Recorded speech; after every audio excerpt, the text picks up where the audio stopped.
के प्रश्न पूछे गए हैं बच्चों से। दूसरा कालांश आता है तो उसमें हमने कार्य पुस्तिका का प्रयोग किया है, कार्य पुस्तिका भाग 1, और जिसमें हमने पाठ 43 पर कार्य करवाया। तो इसमें 5 गतिविधियां थी, तो इसमें बन करके हमने काम किया और उसका मेन उद्देश्य था समझ के साथ पढ़ना, रिकॉर्डिंग, ब्लडिंग। और जो बच्चे धीमे धीमे पढ़ रहे हैं वो समझ के साथ पढ़ना। समझ के साथ पढ़ना क्या होता है? अगर तोता लिखा है तो बच्चा तोता पहचानता है, बता सकता है तोता है। धान है तो धान का मतलब धान नहीं, चावल है। कलश है तो गगरी है। फिर शब्दावली का विकास, मानसिक विकास। और फिर हम जब आते हैं तीसरे कालांश में,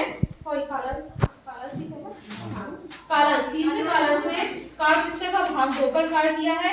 इसमें प्रश्न संख्या 169, इसमें हमें मानचित्र से मतलब यहाँ कोई नक्शा नहीं है।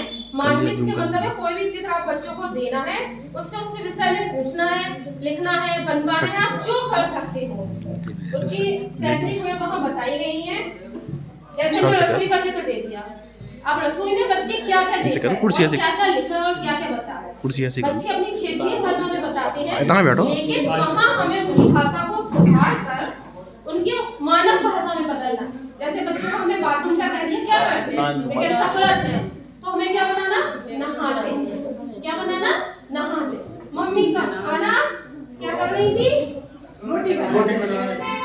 कुछ भी शब्द यूज करते हैं तो हम कहते हैं खाना पकाना, उसको बोलते हैं खाना पकाना। तो हमें इसका मूल उद्देश्य हमारा हुआ प्रभावी